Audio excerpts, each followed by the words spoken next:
pessoal, estamos de volta nessa nossa aula de número 1, dando continuidade ao nosso assunto referente à competência tributária quanto à criação e majoração de tributos, né? Então, um ponto muito importante que eu destaco aqui para vocês. A regra é que nós vamos ter uma lei ordinária, que será um instrumento hábil para de um tributo. Então, a regra é lei ordinária. E onde cabe lei ordinária, cabe medida provisória. Então, nada impede que nós tenhamos a criação de um tributo por meio de uma edição de uma MP. Guarda essa premissa. Onde cabe lei ordinária, cabe medida provisória. Onde cabe lei complementar, não cabe medida provisória. Isso vocês estudam lá na parte de direito constitucional, em processo legislativo. Por isso que eu falo, direito tributário, você tem que saber direito constitucional muito bem e direito administrativo. Nós vamos ver mais adiante esses pontos. Pois bem, então a regra é lei ordinária. Só que nós temos as exceções. Tributos que são criados, que são instituídos mediante a edição de uma lei complementar. E isso aqui você precisa memorizar. Você precisa memorizar porque isso aqui é cobrado em prova de exame de ordem a rodo, chove, despenca, né? Então, nós teremos a contribuição social residual, artigo 194, parágrafo 4º da Constituição Federal de 88, sendo criada por meio de lei complementar, o empréstimo compulsório, e guarda o empréstimo compulsório, porque nós tivemos uma discussão durante o lapso temporal da pandemia, né, da Covid-19, quanto à criação de um empréstimo compulsório. Empréstimo compulsório mediante lei complementar. Imposto sobre grandes fortunas, também lei complementar, e o imposto residual. Então, gente, nós temos aqui 4 situações de que serão criados mediante lei complementar e não lei ordinária. Portanto, não pode medida provisória ser editada para a criação desses tributos, porque onde cabe lei ordinária, cabe medida provisória. Onde cabe lei complementar, não cabe medida provisória. Isso aqui já foi cobrado em prova do exame de ordem. Muito cuidado. Dando continuidade ao assunto da nossa aula de número 1, nós temos as espécies tributárias. Ponto muito importante que eu destaco aqui para vocês. Bom, primeiro, os impostos. Nós vamos estudar os impostos aqui de forma geral, tá? Porque nós temos algumas peculiaridades envolvendo os impostos na última aula, que é o nosso conteúdo programático. No meu livro, eu trago essa parte referente aos impostos já no capítulo número 1. Eu acho muito didático falar sobre as espécies tributárias e já de forma bem detalhada sobre os impostos estaduais, municipais e federais, né? E no caso do Distrito Federal, como vocês sabem, tem uma natureza jurídica híbrida de estado e município, então contempla os impostos estaduais e municipais. Tudo bem? Então, lá no livro, capítulo 1, você já tem a parte inteira sobre impostos. Só que aqui, gente, nós temos os impostos de forma geral. Pois bem, então nós temos que os impostos são tributos não vinculados ao fato gerador e também em relação à destinação, tá? Salvo quanto à questão das transferências constitucionais, né? Que nós temos em relação à questão da saúde, mas algo que faz parte de repartição de receita tributária. Um ponto que eu destaco para vocês, que nós estudamos bastante na parte de direito financeiro. Pois bem, então, nós temos o seguinte, que o imposto, para ele existir, não há necessidade do Estado fazer nada. Como assim? Bom, sempre quando eu estou andando de carro com meu pai reclama, fala, olha, essa rua toda cheia de buraco e eu pago IPVA mó caro do meu carro. Eu penso, pai, não tem nada a ver isso. Por quê? Porque nós temos que o valor arrecadado do IPVA, que é um imposto estadual, não vai ser necessariamente destinado à manutenção das vias. Não. Geralmente é destinado à saúde, à educação, como ocorre também com o ICMS.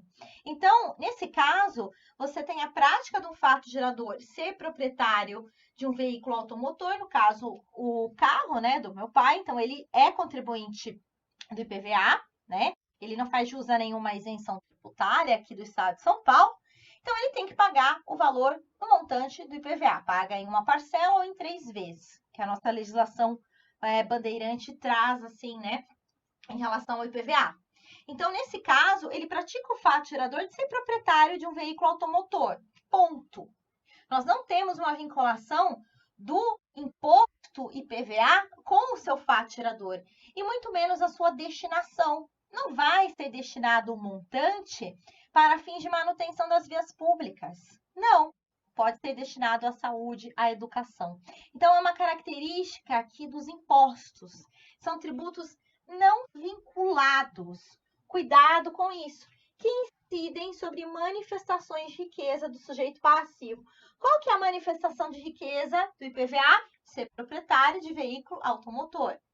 Qual que é a manifestação de riqueza do imposto de renda? Oferir renda. Então, se eu estou oferindo renda, aqui eu tenho uma manifestação de riqueza e eu tenho a incidência do imposto de renda. Tudo bem? É importante que você saiba sobre isso. Nós temos que é um caráter contributivo. Então, é uma característica dos impostos. E não há referibilidade. Gente, isso aqui é importante que vocês saibam que vai que a prova da FGV venha, de fato, a inovar numa questãozinha mais difícil. Muitas vezes eu vejo a FGV inovando nas questões de direito tributário, trazendo questões multidisciplinares envolvendo o direito tributário com o direito constitucional, o direito tributário com o direito penal e o direito administrativo. Então, é importante que nós sempre tenhamos em mente que a FGV ela pode trazer algumas questões mais difíceis e termos que são mais usuais em provas de concurso. Então, diferentemente das contribuições sociais, nós temos que os impostos não possuem referibilidade. E o que é a referibilidade, professora? É o aspecto material da hipótese de incidência, que eu já expliquei para vocês, né? O que é a hipótese de incidência conforme o Geraldo Ataliba, do imposto, que é um signo presuntivo da riqueza demonstrado pelo contribuinte e eleito pelo legislador. E não há qualquer relação com a despesa que receberá o montante arrecadado nas situações que pode haver vinculação. O que significa isso? Quando eu falo de contribuição social, eu tenho que o montante arrecadado da contribuição social vai ser destinado à Seguridade Social. Nós temos a desvinculação de receita da União, que é a DRU, também no Estado, no município, que está lá no ADCT, tá? Isso não vem ao caso aqui. Mas a contribuição social, ela é destinada a algo, já está intrínseco. Agora, o imposto não. Então, ele não tem essa referibilidade. O imposto arrecadado em relação ao IPVA não vai ser destinado à manutenção das vias públicas. Então, o imposto não tem referibilidade, diferentemente da contribuição social. Ok, pessoal, isso é importante. Vai que a FGV ela inove na sua prova. Pois bem, e nós temos aqui uma competência privativa de cada ente, conforme já apresentei na Constituição Federal de 88. Só que nós também temos aqui a competência residual e a competência extraordinária. Somente a União pode instituir aqui, no caso, impostos residuais, né, que nós vamos ver, e também impostos extraordinários. Então, cuidado, que aqui nós não temos uma competência atribuída aos estados, aos municípios e Distrito Federal. Aqui apenas a União que pode. Então, veja, a competência residual, ela traz aqui a possibilidade da União de instituir, mediante lei complementar, conforme eu acabei de mencionar para vocês no início dessa nossa parte 2 da aula 1, novos impostos, desde que sejam não cumulativos e não tenha fato gerador ou base de cálculo próprio dos previstos na Constituição Federal de 88, ou seja, dos impostos previstos na Constituição Federal de 88. Então, essa competência residual, que somente a União pode criar, mediante lei complementar, novos impostos não cumulativos e que não tenham fato gerador ou base de cálculo dos impostos previstos na Constituição Federal de 88. Essa competência residual também nós temos em relação às contribuições residuais.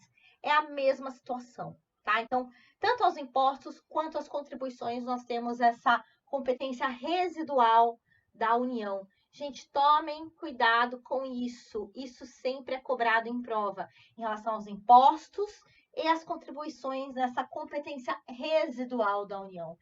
Sempre tem questãozinha que vocês vão verificar, né, envolvendo essa competência. E a competência extraordinária, professora? Também somente a União que pode instituir impostos extraordinários, né? No caso, o Imposto Extraordinário Guerra, IEG, tá? Então, cuidado. Nós tivemos já a instituição do SMS Extraordinário Fiscal, que é o SMS Guerra nesse caso. Então, perceba que a União, ela vai instituir o SMS Guerra, né? No caso, instituiu, olhando para o fato gerador e a base de cálculo do SMS normal, que é o SMS estadual. Então, nós temos essa situação, né, que houve aqui uma bitributação permitida. O que é bitributação? E aqui, nesse ponto da aula, eu vou utilizar essa explicação para que você, de fato, tenha, né, de forma mais detalhada. A bitributação é quando nós temos dois entes da federação que olham para o mesmo fato gerador e a mesma base de cálculo e instituem dois tributos distintos. Então, aqui do SMS Guerra é bitributação, porque nós temos o Estado, e vamos pegar o Estado de São Paulo, de onde eu estou lecionando, né, aqui em Santos. Então, nós temos o Estado de São Paulo e nós temos a União. A Constituição Federal, ela atribuiu aos estados a competência para instituir SMS. Então, o Estado de São Paulo, ele olhou para o fato gerador, né, em relação à circulação de mercadorias e instituiu o seu SMS. Ok.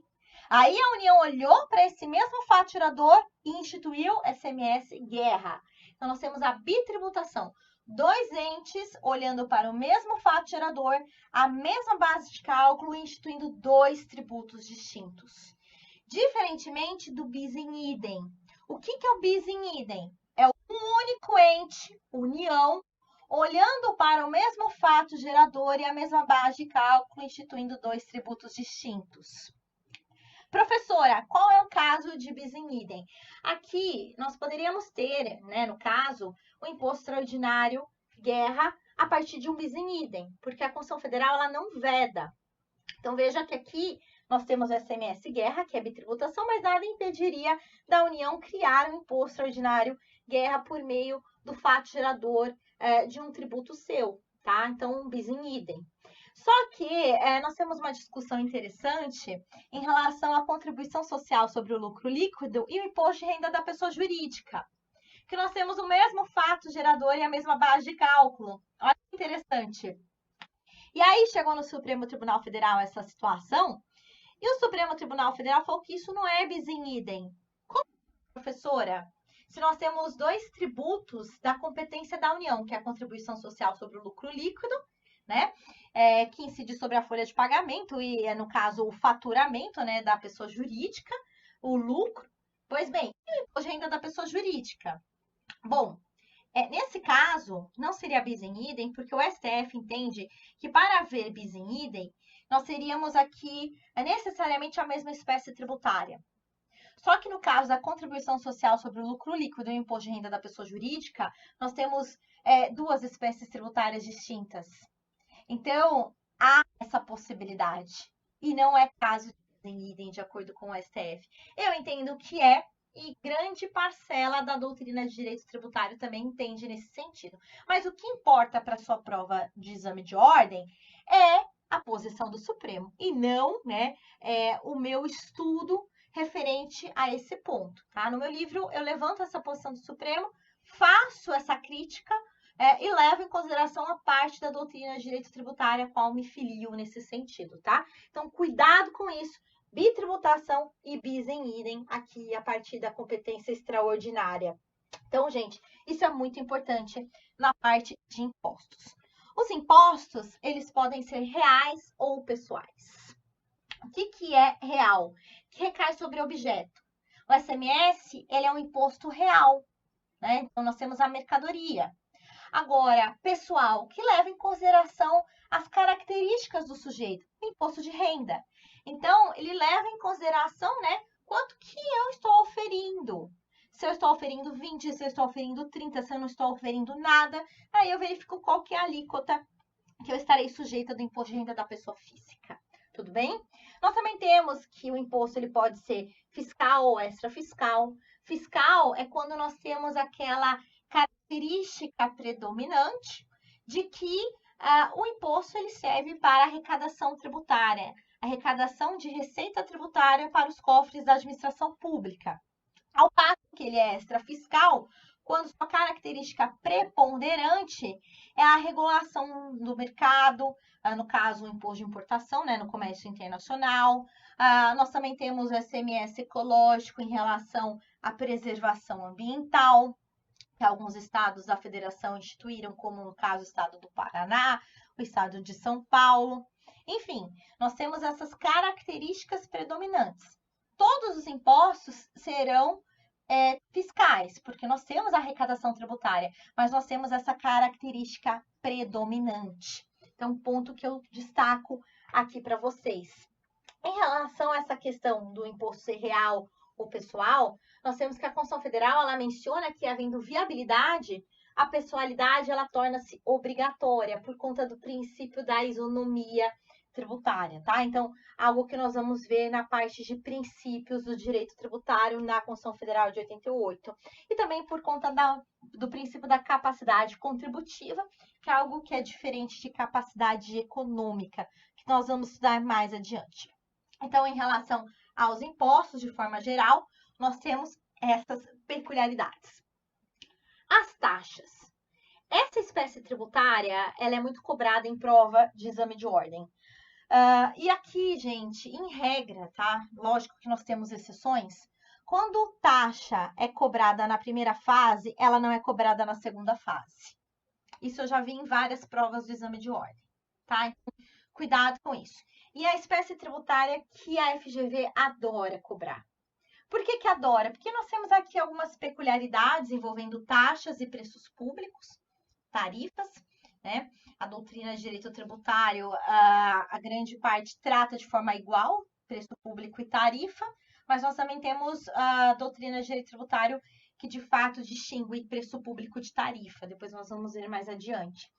Então, nós temos essas peculiaridades, fora que nós temos súmulas vinculantes do STF, principalmente em relação à taxa de coleta de lixo domiciliar, tá? Então, ponto que eu trago aqui para vocês, que sempre é cobrado em prova de exame de ordem. O interessante é que é uma competência comum dos entes para instituir. Então, se o Estado de São Paulo ele presta um serviço, ele vai, né, de fato, ter a instituição da taxa, lógico, serviço divisível, né, que dá para verificar quanto cada um está pagando e quanto cada indivíduo está consumindo. Então, um ponto que eu trago aqui. Se é o município de Santos, o município de Santos pode instituir a taxa. A mesma coisa em relação à taxa do poder de polícia, que nós vamos ver daqui a pouquinho. Então, é uma competência comum. Todos os entes da federação podem instituir taxas, tudo bem? Então, em razão do exercício de polícia, do poder de polícia, ou da utilização efetiva ou potencial de serviços públicos ou postos à disposição do contribuinte. Como assim, professora? Ora, nós temos essa taxa de coleta de lixo domiciliar, então, toda vez que você vê o caminhão do lixo passando na sua rua, nós temos os garis que prestam esse serviço público essencial e sem eles nós não seríamos nada, né, nesse mundo, porque nós seríamos tudo sujo, né? Então, são, assim, pessoas que prestam esse serviço de forma exemplar. Nós temos que quando o caminhão do lixo ele passa na sua casa e o gari ele recolhe o seu lixo, na verdade, nós estamos falando de um serviço público que é prestado aqui, né, pelo município de Santos, no meu caso, e nós pagamos uma taxa de coleta de lixo domiciliar. Por quê? Na visão do Supremo Tribunal Federal, nós temos que dar para saber quanto cada indivíduo está utilizando desse serviço público. Ele é divisível. Agora, suponha o seguinte, tenho meu apartamento aqui em Santos, eu resolvi fechar meu apartamento por 3 meses e estudar na Alemanha. Ok, não estou produzindo lixo. Só que mesmo assim, eu vou ter que pagar essa taxa de coleta de lixo. Por quê, professora? Porque nós temos na lei local de que esse serviço público ele é posto à disposição. E mesmo se eu não estiver utilizando desse serviço público, eu vou ter que pagar uma taxa de coleta de lixo. Olha que interessante. E essa é a pegadinha. Nós temos que a Constituição Federal, ela permite essa possibilidade, né, de serviços postos à disposição do contribuinte. Só que tem que estar previsto em lei local para tanto, e no município de Santos nós temos o Código Tributário do município que prevê nesse sentido. Então, mesmo se eu fechar o meu apartamento e não produzir lixo durante esses 3 meses, estando na Alemanha estudando, eu vou ter que pagar essa taxa de coleta de lixo. Tudo bem? É um ponto que eu destaco aqui para vocês de suma importância. Cuidado! Nós temos que as taxas também observam o princípio da isonomia e da capacidade contributiva. Tudo bem? Vamos estudar as taxas do poder de polícia, lá do artigo 78 do CTN. Esse artigo 78 ele é importante não apenas para fins de direito tributário, mas o professor de direito administrativo, quando ele for definir o que é poder de polícia, ele vai ler esse dispositivo com vocês, tá? Então, cuidado, que nós temos aqui, né, o exercício do poder de polícia, que pressupõe a instituição de uma taxa. Pois bem, o interessante é que o Supremo Tribunal Federal, ele trouxe nesse recurso extraordinário que há o poder de polícia, mesmo quando o órgão não comprove haver fiscalização individualizada, porque nós temos uma presunção. Então, vamos supor, nós temos uma taxa de exercício do poder de polícia pelo IBAMA. O empreendimento que está amparado por uma licença de operação, nesse caso, né, vai ter que pagar uma taxa do exercício do poder de polícia para o IBAMA. Cuidado com isso. Só que nós tivemos o seguinte, que o IBAMA ele não vai todo mês nesse empreendimento para verificar se as condicionantes da licença de operação estão sendo cumpridas. E o empreendedor falou, poxa, e mesmo assim, sem receber a visita do IBAMA, eu tenho que pagar essa taxa? Tem. Por quê? Porque nós temos um órgão, né, que exerce o poder de polícia estruturado. Então, nós temos uma presunção aqui do exercício do poder de polícia. É dispensável que o IBAMA vá todo mês naquele empreendimento para verificar se as normas ambientais estão sendo cumpridas, né? Então, cuidado com isso, que é um entendimento do Supremo Tribunal Federal e já foi cobrado em prova. Tudo bem, pessoal? Um ponto muito importante para fins de prova do exame de ordem. Bom, em relação às taxas de serviço, que são as mais cobradas, nós temos essa questão da disponibilização de serviços públicos divisíveis e específicos. Por que, professora, divisíveis e específicos? Porque dá para saber quanto cada indivíduo está utilizando, né? E quanto que ele está pagando. Diferentemente do que eu falei para vocês, da iluminação pública aqui na Orla de Santos. Quando eu vou andar com as minhas cachorras à noite, eu tenho uma iluminação pública, né? Aqui, pegando toda a orla da praia. Só que eu não sei quanto que eu estou utilizando, quanto que o meu pai está utilizando. Não dá para remunerar esse serviço público mediante taxa. Por isso que nós tivemos que o Supremo Tribunal Federal declarou a inconstitucionalidade dessas taxas e nós tivemos a queda da arrecadação tributária dos municípios. Por isso que nós tivemos a instituição da COSIP no artigo 149, letra A da Constituição Federal de 88. Ponto que eu trago aqui para vocês, tá? Então, a iluminação pública, ela não pode ser remunerada mediante taxa, entendimento do Supremo Tribunal Federal, mas sim a COSIP, tá? Cuidado com isso. Então, nós estamos falando aqui de serviços públicos divisíveis e específicos, de utilização compulsória.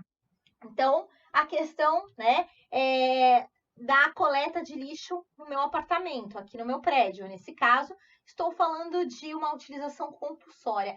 Mesmo que eu não utilize o serviço, eu vou ter que pagar uma taxa. Cuidado com isso, tá?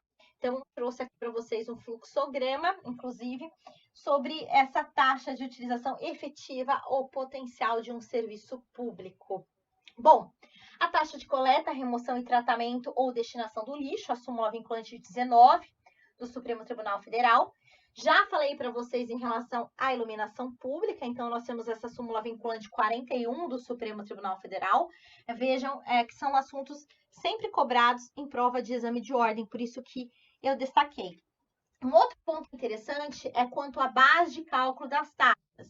Nós temos que a base de cálculo não pode ser própria dos impostos, tá? Constituição Federal de 88, inclusive, e também no CTN. Só que nada impede que eu tenha elementos compartilhados. Então, por exemplo, a metragem do imóvel. A metragem do imóvel é um elemento utilizado tanto na base de cálculo do IPTU quanto na taxa de coleta de lixo. Só que perceba que nós estamos falando de um elemento compartilhado que existe na base de cálculo do IPTU e na base de cálculo da taxa de coleta de lixo. Mas nem por isso nós temos que são bases de cálculo idênticas. O que não pode é ter base de cálculo idêntica, mas nada impede que nós tenhamos elementos compartilhados.